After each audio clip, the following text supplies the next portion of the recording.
Close your eyes. A message from future you. There are chapters in life where the world feels heavier than usual, where the noise becomes a storm and the quiet becomes a burden, where you do everything in your power to stand tall, yet somehow still feel yourself slipping in the places no one sees. And in those moments, those very real moments when you whisper, "I'm fine," but something inside you disagrees, I want you to remember something you've probably forgotten. You're not walking this path alone. And you're not walking it alone because there is a version of you miles ahead, standing on ground you have not yet reached, breathing air you don't know exists yet, holding victories you haven't yet earned.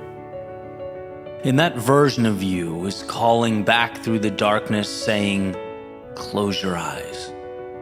Not to shut out the world, but to see that version of you already standing on the mountaintop. See, future you has clarity. Future you has perspective. Future you has survived every storm you're still trying to name. He knows the terrain you're stumbling through because he's already walked through it. Often blind, often afraid, but always forward. And if he or she could sit beside you now, if he could reach across time and take your hands, he'd whisper, "You're doing better than you think. You're closer than it feels. But I have an ask of you. That ask is to not stop moving forward."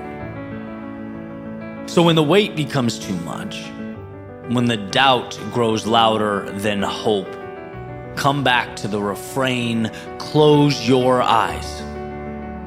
Not to shut the world out, but to see that version of you already standing on a mountaintop. Let yourself breathe. Let yourself soften. Let yourself become still enough to hear the voice that fear tries to drown out. That's not weakness. That's the source from which you will draw your strength. And in that stillness, listen closely. Because future you will remind you that strength doesn't mean never breaking. It means breaking and rearranging yourself into something stronger. He'll remind you that the nights you thought would last forever become the stories you tell yourself about rising again. He'll remind you that you are capable of more than surviving. You're capable of transforming. And when you feel lost, future you will say, "I know the way, just keep going. I've already walked this road." Close your eyes. Long enough to see the map inside you. Long enough to reconnect with the truth beneath the noise. Long enough to hear that voice, your voice, the one waiting at the finish line saying, close your eyes.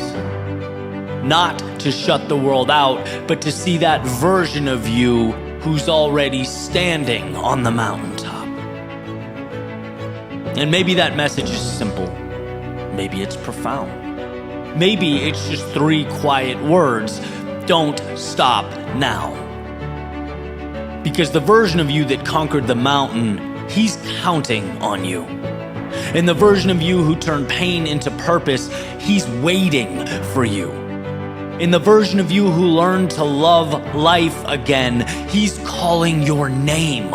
Move towards him. Step into the future that's already seen you win.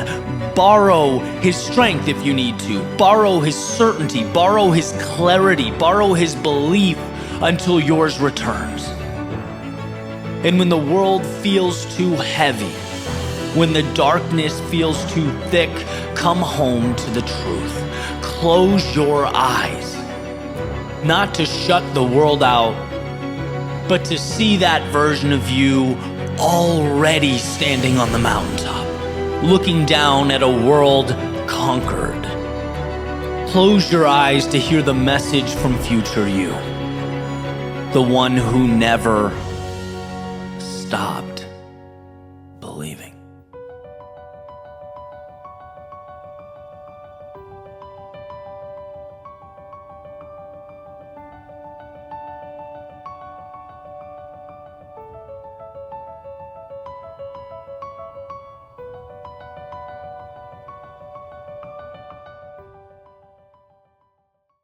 What's up, guys? Eddie here. And before we jump into the next chapter, just a quick note.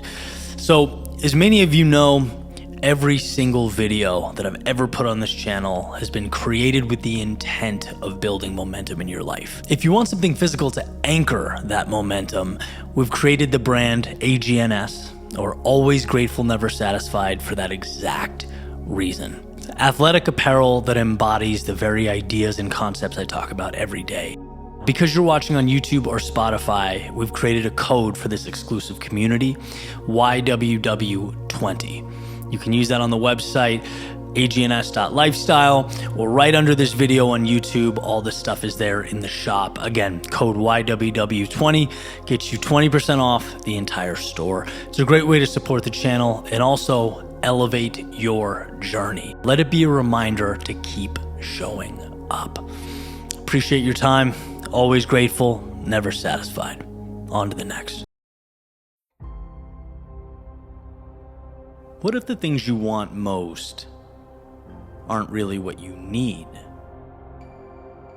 In fact, what if your struggle, pain, sadness, and despair, the very things you're hoping and praying go away, are in and of themselves the gift, the miracle? Because they are messengers bringing you what you could never have obtained otherwise.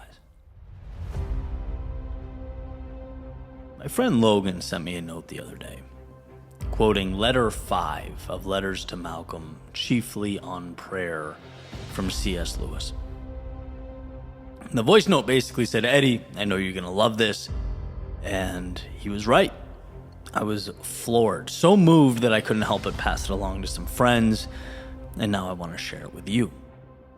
So, in the same vein as Michael Scott from The Office writing on the whiteboard, "You miss 100% of the shots you don't take, Wayne Gretzky - Michael Scott," I'm going to quote my pal Logan quoting C.S. Lewis. Lewis said, "If God had granted all the silly prayers I've made in my life, where would I be now?" He then essentially implies that perhaps the prayers that are not answered end up giving us more than the ones that are. That maybe our greatest opportunities come from battling through our difficulties, from seeking to find the value in hardship rather than wishing the hardship away. So it's not that we shouldn't be praying.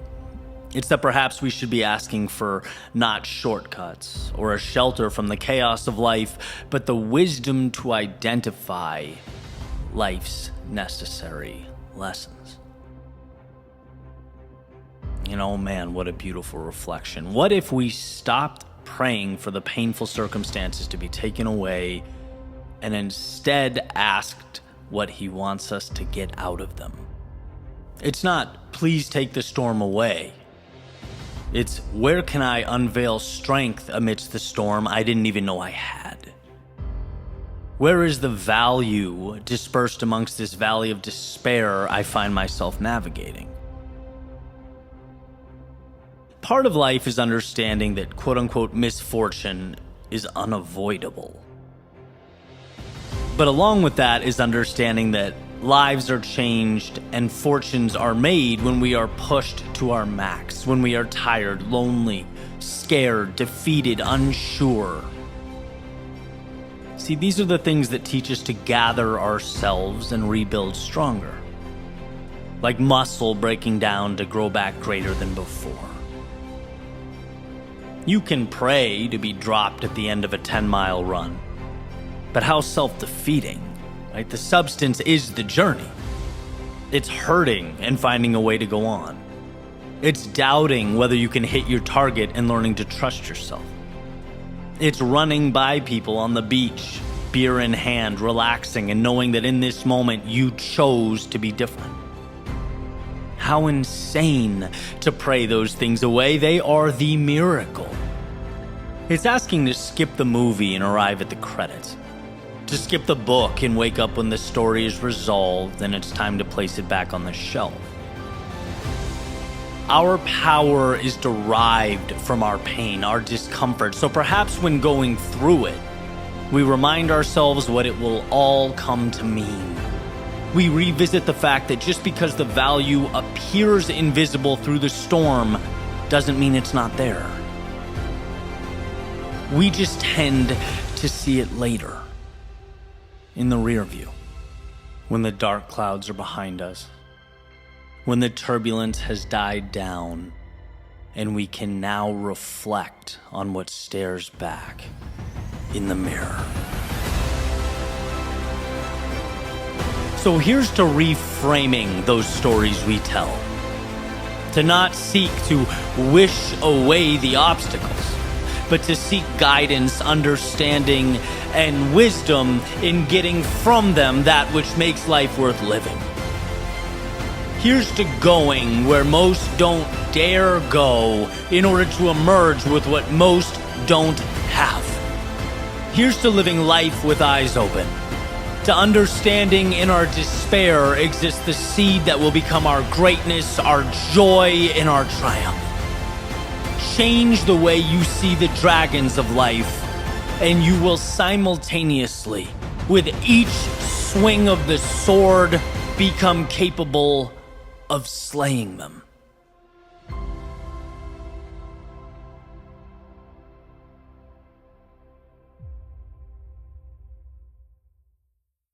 Before the first light at dawn, before anyone wakes, there's a battle being fought. A battle no one can see, but a battle that determines everything.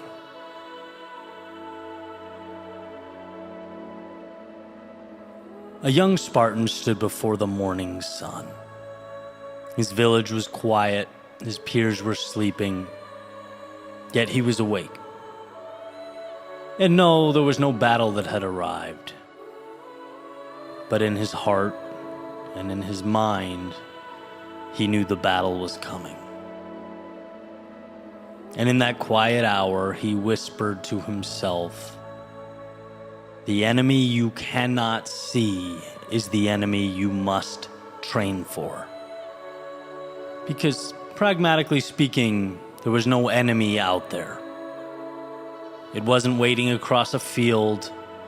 It wasn't a man, a beast, or a weapon. The enemy was invisible. It was doubt. It was fear. It was the hesitation that lives in your chest when no one's watching.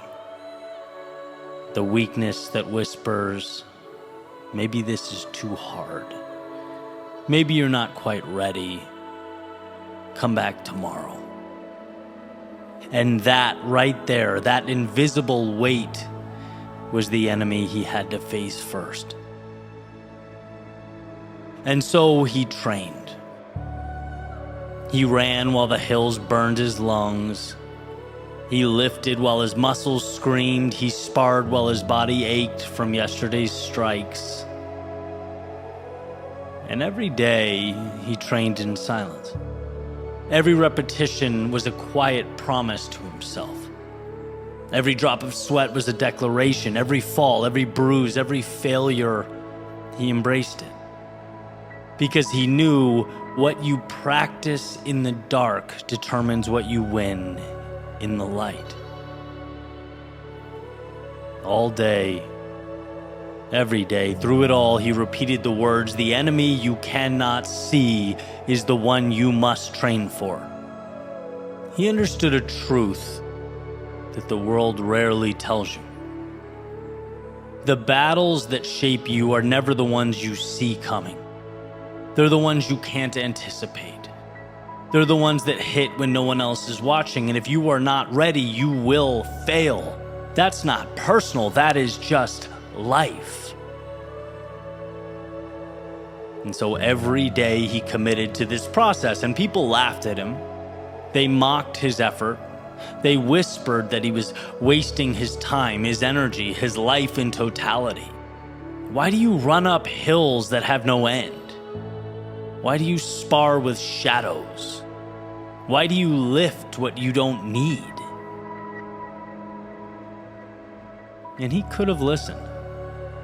He could have stopped, could have joined them in their comfort, their excuses, and their shortcuts, but he did not. Because he knew something they didn't know. He knew that the belief in yourself is stronger than validation from the world. He knew that preparation for the invisible is what separates the ordinary from the extraordinary. The enemy you cannot see is the one you must train for. And then, one day, the battle came. It was sudden, unforgiving, brutal. Men faltered, hearts froze, chaos roared. But not him.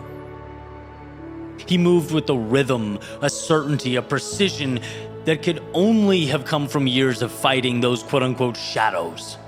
From training for the unseen, from embracing discomfort when no one believed it mattered.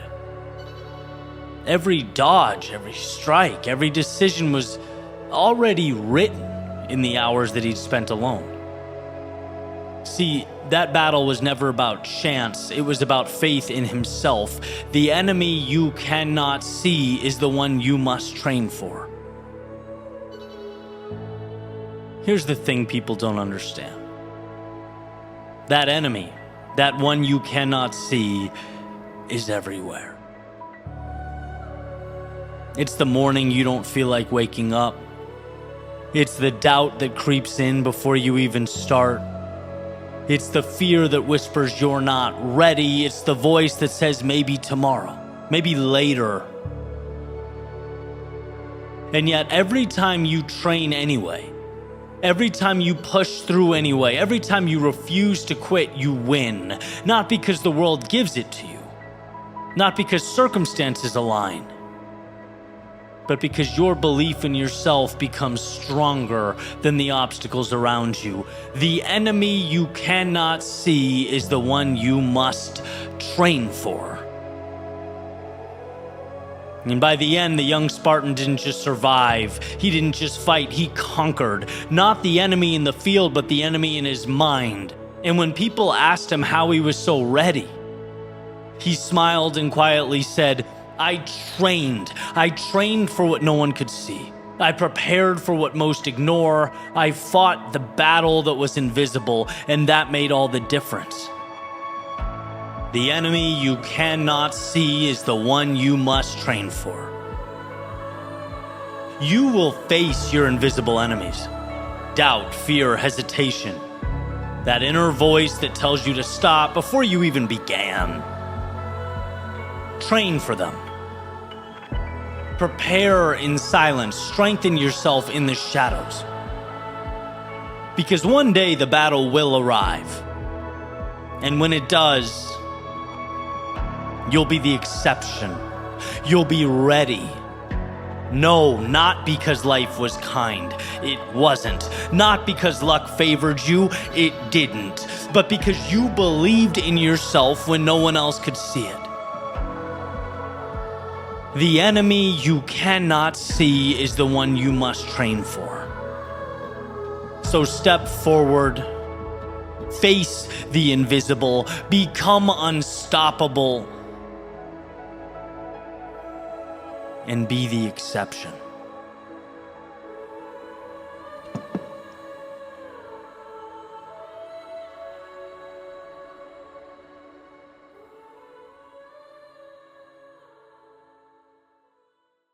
Your constant entertaining of worst-case scenarios is why you aren't miles ahead of where you currently are.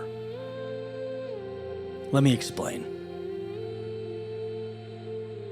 Last weekend, I was on a sunset hike in Scottsdale, and we just reached the top of the first climb. We paused for a second, took in the views, had a few sips of water, and then turned to carry on with the hike. We probably made it about 10 feet when we heard a frantic voice behind us. It was like, "Hey, hey!" And I stopped, turned around, pointed my finger at my chest. "You talking to us?" "Yeah," the woman said, just completely out of breath. She goes, "It's almost sunset, and I saw a sign down there in the parking lot." Her breathing was so heavy she had to stop every few words. So the sign, it said, "At sunset, they close the gate, that every car still in the parking lot's going to be locked inside the gate, won't be able to get out." Another pause to collect herself. "And I was just wondering, do you know if this is true? Will they really? Have you been here before? Is there any chance I'll be stuck here?" I said, "Well, I haven't been here at sunset, so I don't really know." I started kind of racking my brain thinking about some of my favorite hikes in the area, Gateway, Pinnacle Peak. Then Rose mentioned, "I'm pretty sure the gates do close, but they have a sensor that when you drive up to them, even at night, they open and you can easily get out." And I said, "Okay." So I just yelled back, "We're not totally sure, but we think the gates open for you. Even after sunset, even when it's dark, you should be fine." "I don't know," she yelled. "I just don't know. I have to leave. I'm out. I gotta go. I gotta go. I gotta go." And just like it was in a movie, she turned around and just sprinted down the mountain. It had, the rabbit from Alice in Wonderland vibes. And we kind of chuckled and just, hey, you never know what you're going to come across around here, do you? Turned back around, carried on with our hike. Now, important to note, I'm not knocking or making fun of that woman. Let me tell you why. That's been me. More times in my life than I can count. Blowing minor inconveniences way out of proportion. Terrified that something might go wrong. And it's derailed progress and growth, change and excitement, all because the path wasn't certain. I've said no to trips and projects and opportunities. I've ignored the thing I knew my soul was pulling me towards. I've walked away from adventures. You name it. Because what if, somewhere along the way, a metaphorical gate closed? Oh, the irony of refusing to move because someday you might be stuck. And then you turn that into a full thought experiment, right? Let's say this person was correct. You go down after dark and the gate's locked and you're stuck. You have to call law enforcement to open it up. Inconvenient, absolutely. For everyone involved, admittedly, not ideal.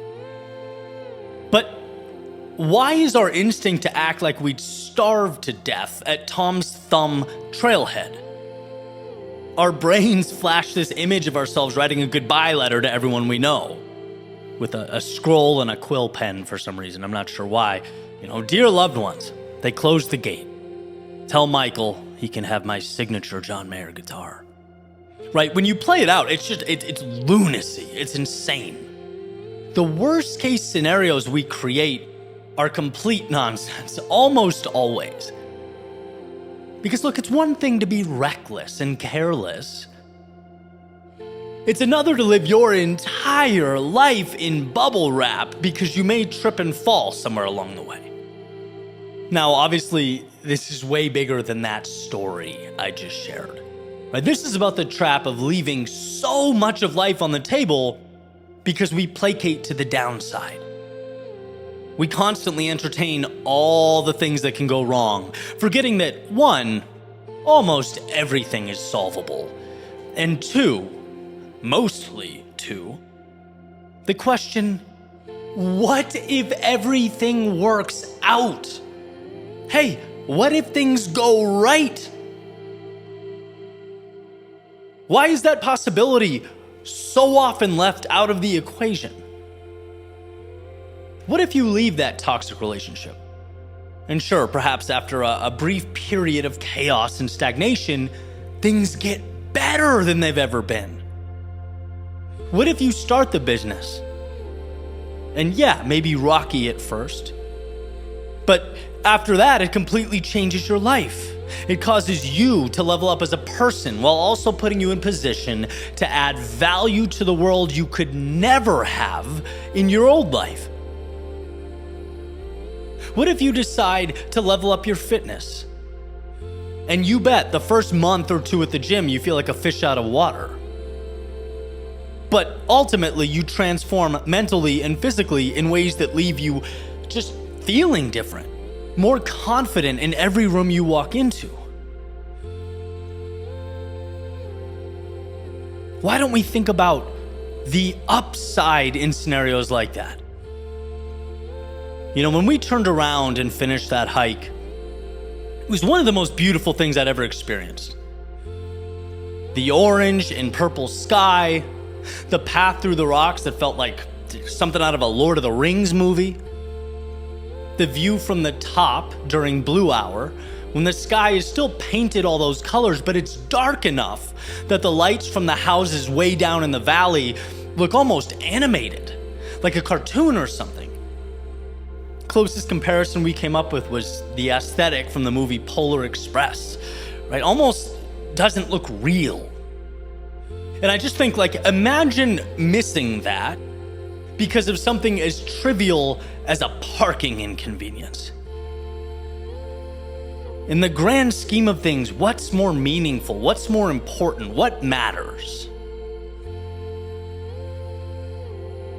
Big picture. Guys, we are missing life's sunsets because we are worried about the shadows they cast. Life is meant to be lived. And I get, by the way, how messy things can feel and sometimes are. But the simplest of experiences remind us our brains, they want safety, not growth. They want comfort, not adventure. They want to know at the expense of ever diving into the unknown. Remember that the most important, valuable, memorable, beautiful things you will do in your life are tied to some sort of risk or trade-off. And look, I'm not telling you what's right or wrong for you. How could I? But what I can do from this room in Scottsdale, Arizona, is remind you that most, if not the vast majority of things that don't go the way you want them to, are reversible, solvable. Think really hard about the sunsets you say no to because of life's metaphorical gates. Oftentimes, that decision equates to giving up an entire world of possibility because you bowed down to a single minor inconvenience. That's not you, and it's not why you're here. Don't chase the made-up ghost stories. Chase your sunsets. Oh, and just for the record, after the most beautiful hike of our lives, we drove up to the gate, it automatically opened for us, and we drove home. But you already knew that.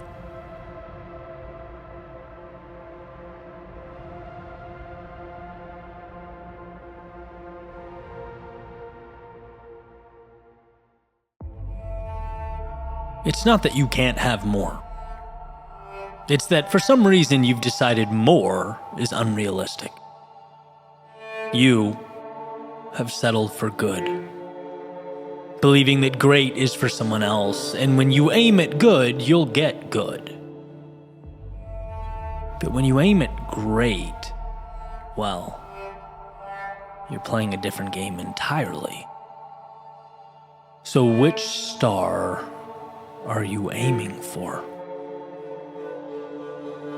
There's a ship in the middle of an endless ocean. Waves crash against its bow, storms rise, winds howl, the night stretches on without end. And the crew looks up, not because they can touch those stars, not because they will ever stand among them, but because their light gives direction. And that's how we live. We are ships on vast oceans, navigating waters too unpredictable to ever fully control. And while we can't command the tides or stop the storms, we can choose the direction we sail. Most importantly, we can choose the stars we aim for. So it's only appropriate that I ask you, which stars are you aiming for?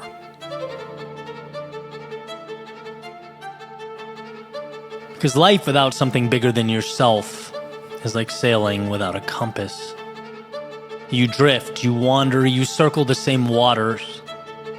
But when you have a North Star, when you set your eyes on what matters most, you can endure storms. You can survive nights. You can carry on when it feels impossible. Which star are you aiming for? One thing I've learned is no one reaches greatness by accident. It does not happen. No one wakes up one morning and, just arrives at destiny. It's not luck nor coincidence. It's the result of countless nights, being led by a faint glow in the distance, moving 1 degree closer, one decision more aligned, one risk taken when it would have been easier to stay anchored in comfort, but you know that. And here's the truth. You will never reach the stars. That's not the point. The point is that they keep you moving forward. They push you outside yourself. The point is that they give meaning to the waves and purpose to the journey. They give beauty to the unknown. Which star are you aiming for?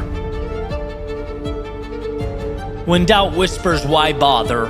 When fear shouts, you'll never make it. When people laugh because they cannot see what you see, look up. Remember that stars are invisible to those who refuse to lift their gaze. But for those who dare, for those who dream, those stars are guides. Reminders that progress is not about arrival, but about direction. Which star are you aiming for? Maybe your star is becoming the person you needed as a child. Maybe it's building something that outlasts you. Maybe it's running towards freedom or love or peace. Whatever it is, hold it, because life will test you. The ocean will shake your faith. But that star, the one shining above, it will not move. It will not flicker. It will not betray you. And one day you'll look back at the map of your life and realize those storms, they didn't break you. They were the fun part. They shaped you. And those nights didn't blind you. They taught you how to see. And those stars, they weren't the destination in and of themselves. They led you to who you were always meant to be. So tonight, when the sea feels endless, when the horizon feels too far away, and your heart whispers, turn back, don't. Look up, breathe in, and remember the only command that matters. Follow your star.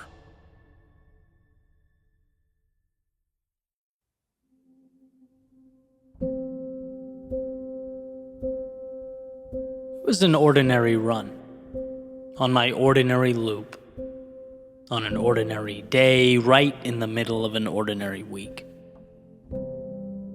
I rounded the last corner that I'd encounter before finally returning back to the street that I lived on. Beautiful sunny afternoon. I remember the sun bouncing off my skin, the sweat dripping down my face. I was looking ahead, but not really at anything, more so lost in my thoughts. Then out of nowhere, this little butterfly kind of swooped in, appeared right beside me. And it seemed, as it floated through the air, to link its pace with mine, effortlessly gliding. I looked over at it, and back at the ground, over at it again, back at the ground.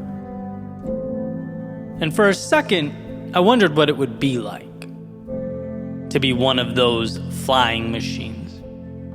The ones built for flight, navigating the sky with no restriction. What a feeling that must be. And as I looked over for a third time, it had slipped back into whatever types of things are important to a butterfly on a warm June day, but realized, as I carried forward, alone again, that for a few seconds we were side by side, it in the air and me on the ground. I hung in there with the flying machines. That's right, the creatures with wings designed specifically for flight. I was, for a time, amongst them. So what truly separated us? See, my whole life I have drawn lines. Lines that separate them from me. From can and cannot, from possible and impossible. There have been times where I saw reality as pre-packaged. Basically as though you get what you get, factory, stock, out of the box. It took a long time to see what I wanted, and instead of saying, hey, must be nice, or they have it made, to instead ask, how can I reverse engineer that outcome? What do I need to do now to get what is ultimately available? Because it's very available and it's very real. Just because you are not built like those flying machines doesn't mean you can't run alongside them. Join their ranks. Become one of them. The thing is, instead of drawing walls and building parameters, you have to give yourself permission to adapt and evolve. I was thinking about this the other day as one of my best friends was sharing some of the work he does with his real estate portfolio. He was talking about some of the lessons learned on social media, and it was met with resentment, disdain. You have X, I don't. You make Y, I don't. You came from Z, I didn't. And I read the comments, I just shook my head and thought, they don't know. They don't know he grew up on a farm in Michigan, spending a long time working for less than minimum wage. They don't know that he put himself through college. They don't know that he took out a loan, having no clue what he was doing, and learned how to renovate a home by himself. See, here's what he didn't do. He didn't point up and say, wow, look how free they are. Must be nice. No, he asked, how do I run alongside them? I am not an observer. I am a flying machine. Because the truth is, we can do so much, become so much, once we've erased the mental lines that we've drawn over the years. Once we give ourselves permission to join that little segment of reality we've deemed to be ideal but have yet to walk towards. Nothing happens to the ordinary moments, the ordinary days or weeks or months, until you realize ordinary is just a label you've been placing on the pathway to extraordinary. Everything you need is there, except your past willingness to walk through it. And today is a new day. You will take to the sky in your own life when you stop drawing lines around everything you want and compartmentalizing it as not for you. And instead, run alongside the life you want as though it was already yours. Life is not a game of those who are and those who aren't. It's a game comprised of those who will and those who won't. Those who see how they can and those who see how they can't. You can wish, hope, and watch time fly by, or you can join the ranks of the flying machines that leave all that behind and take to the sky.